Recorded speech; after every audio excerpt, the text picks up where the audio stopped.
بسم اللہ الرحمن الرحیم والشمس وضحاها.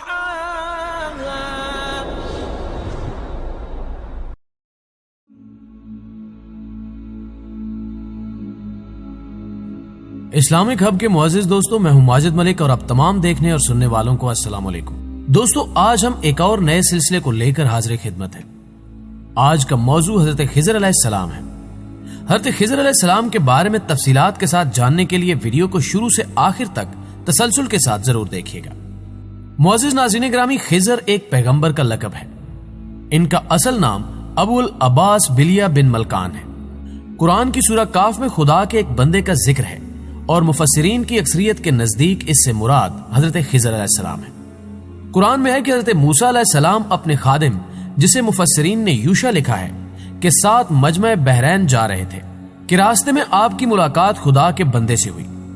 حضرت موسیٰ علیہ السلام نے اس سے کہا کہ آپ اپنے علم میں سے کچھ مجھے سکھا دیں تو میں چند روز آپ کے ساتھ رہوں. بندے نے کہا کہ آپ جو واقعات دیکھیں گے ان پر صبر نہ کر سکیں گے.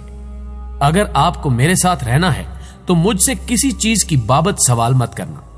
اس قول و قرار کے بعد دونوں سفر پر روانہ ہو گئے. راستے میں خدا کے محبوب بندے نے چند عجیب و غریب باتیں کی. کشتی میں سوراخ، ایک لڑکے کا قتل اور بغیر معاوضہ ایک گرتی ہوئی دیوار کو سیدھا کرنا.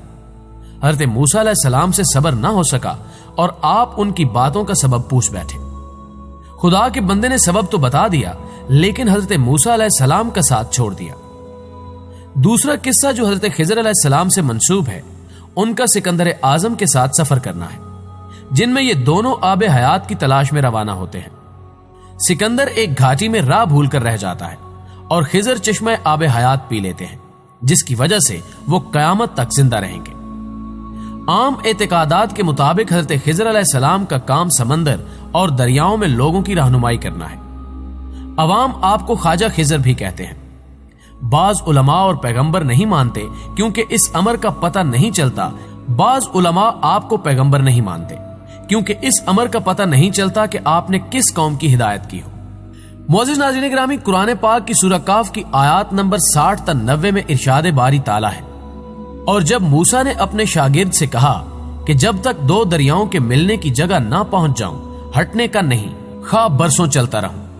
جب ان کے ملنے کے مقام پر پہنچے تو اپنی مچھلی بھول گئے تو اس نے دریا میں سرنگ کی طرح اپنا راستہ بنا لیا. جب آگے چلے تو موسیٰ نے اپنے شاگرد سے کہا کہ ہمارے لیے کھانا لاؤ، اس سفر سے ہم کو بہت تکان ہو گئی ہے.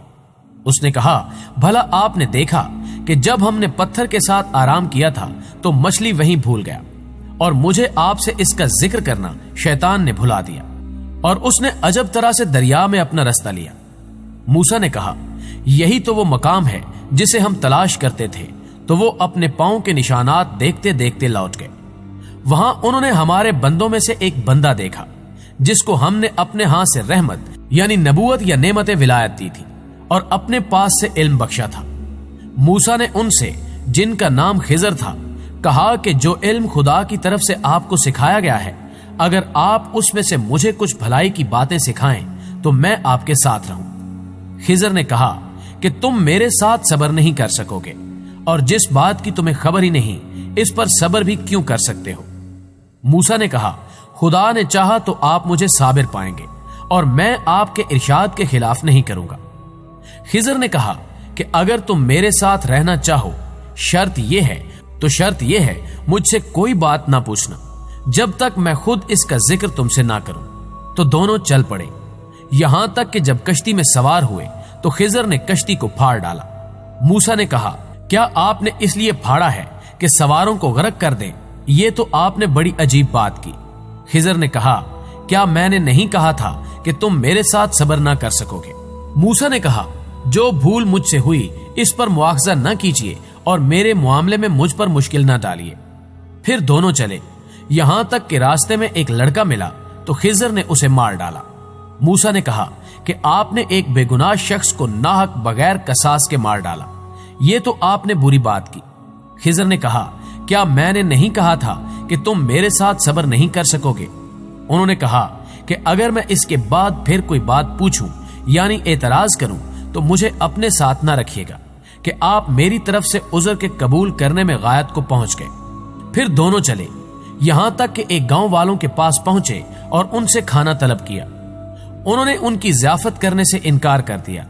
پھر انہوں نے وہاں ایک دیوار دیکھی جو جھک کر گرا چاہتی تھی۔ خضر نے اسے سیدھا کر دیا۔ موسیٰ نے کہا اگر آپ چاہتے تو ان سے اس کا معاوضہ لیتے تاکہ کھانے کا کام چلتا۔ خضر نے کہا اب مجھ میں اور تجھ میں علیحدگی، مگر جن باتوں پر تم صبر نہ کر سکے میں ان کا تمہیں بھید بتائے دیتا ہوں کہ جو کشتی تھی غریب لوگوں کی تھی جو دریا میں محنت کر کے یعنی کشتیاں چلا کر گزارا کرتے تھے، اور ان کے سامنے کی طرف ایک بادشاہ تھا جو ہر ایک کشتی کو زبردستی چھین لیتا تھا۔ تو میں نے چاہا کہ اسے عیب دار کر دوں تاکہ وہ اسے غصب نہ کر سکے، اور وہ جو لڑکا تھا اس کے ماں باپ دونوں مومن تھے۔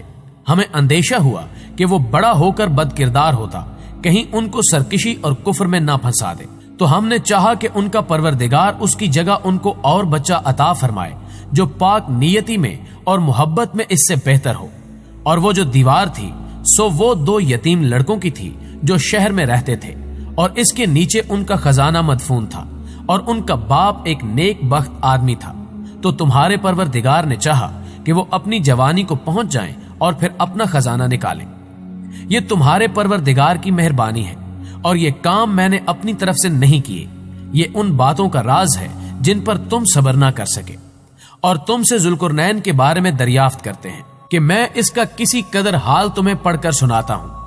ہم نے اس کو زمین میں بڑی دسترس دی تھی اور ہر طرح کا سامان عطا کیا تھا، تو اس نے سفر کا ایک سامان کیا، یہاں تک کہ جب سورج کے غروب ہونے کی جگہ پہنچا تو اسے ایسا پایا کہ ایک کیچڑ کی ندی میں ڈوب رہا ہے، اور اس ندی کے پاس ایک قوم دیکھی۔ ہم نے کہا ذوالقرنین تم ان کو خواہ تکلیف دو خواہ ان کے بارے میں بھلائی اختیار کرو، دونوں باتوں میں تم کو قدرت ہے۔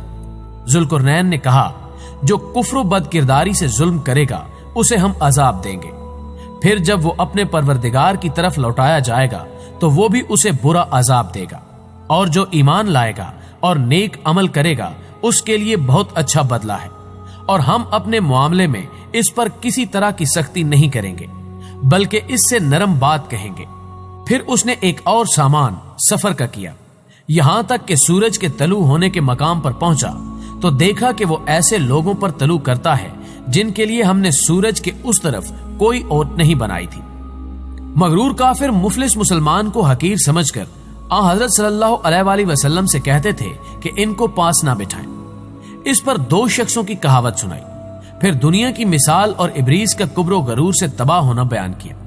معزز خواتین و حضرات، اب حضرت موسیٰ علیہ السلام اور خضر علیہ السلام کے قصے کا ذکر کرتے ہیں کہ اللہ والے اگر سب سے افضل اور بہتر بھی ہوں تو اپنے آپ کو بہتر نہیں کہتے، اور کبھی بھول چوک سے کہہ گزریں تو حق تعالی کی طرف سے تنبیہ کی جاتی ہے۔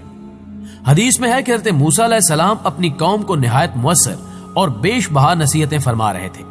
ایک شخص نے پوچھا موسیٰ علیہ السلام کیا روئے زمین پر آپ اپنے سے بڑا عالم کسی کو پاتے ہیں؟ آپ نے فرمایا نہیں۔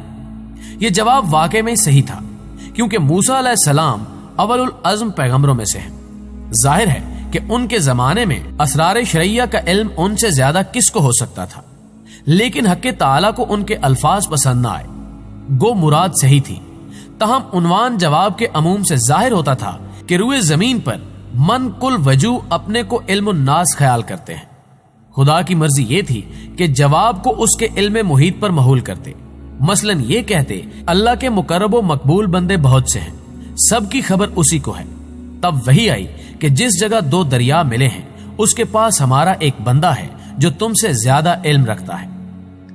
مجمع البحرین کی تحقیق، 2 دریا سے کون سے دریا مراد ہیں؟ بعض نے کہا کہ بحر فارس اور بحر روم، لیکن یہ دونوں ملتے نہیں، شاید ملاب سے مراد قرب ہوگا، یعنی جہاں دونوں کا فاصلہ کم سے کم رہ جائے۔ بعض افریقہ کے 2 دریا مراد لیتے ہیں۔ بعض علماء کے نزدیک مجمع بحرین وہ مقام ہے جہاں پہنچ کر دجلہ اور فرات خلیج فارس میں گرتے ہیں۔ بہرحال موسیٰ علیہ السلام نے درخواست کی کہ مجھے اس کا پورا پتہ یا نشان بتایا جائے تاکہ میں وہاں جا کر کچھ علمی استفادہ کروں۔ حکم ہوا کہ اس کی تلاش میں نکلو تو ایک مچھلی تل کر ساتھ رکھ لو، جہاں مچھلی گم ہو وہیں سمجھنا کہ وہ بندہ موجود ہے۔ گویا مجمع بحرین سے جو ایک وسیع قطع مراد ہو سکتا تھا اس کی پوری تعین کے لیے یہ علامت مقرر فرما دی۔ موسیٰ علیہ السلام نے اسی ہدایت کے موافق اپنے خادم خاص حضرت یوشع علیہ السلام کو ہمراہ لے کر سفر شروع کر دیا اور یوشع علیہ السلام کو کہہ دیا کہ مچھلی کا خیال رکھنا، میں برابر سفر کرتا رہوں گا یہاں تک کہ منزل مقصود پر پہنچ جاؤں۔ ناظرین گرامی، اس کے بعد کیا واقعات پیش آئے اور حضرت خضر علیہ السلام کی حیات کے اہم پہلو کیا ہیں، اس پر اگلی ویڈیو میں بات کی جائے گی۔ ویڈیو پسند آنے کی صورت میں اسے لائک کرتے ہوئے دوستوں کے ساتھ شیئر کرنا ہرگز مت بھولیے گا، اور اسلامی ویڈیوز تسلسل کے ساتھ دیکھنے کے لیے اسلامک ہب نامی یوٹیوب کے اس منفرد چینل کو سبسکرائب ضرور کر دیجیے اور ساتھ موجود گھنٹی کے بٹن کو بھی دبا دیجیے۔ آج کی ویڈیو میں بس اتنا ہی، اگلی ویڈیو تک کے لیے اللہ نگہبان۔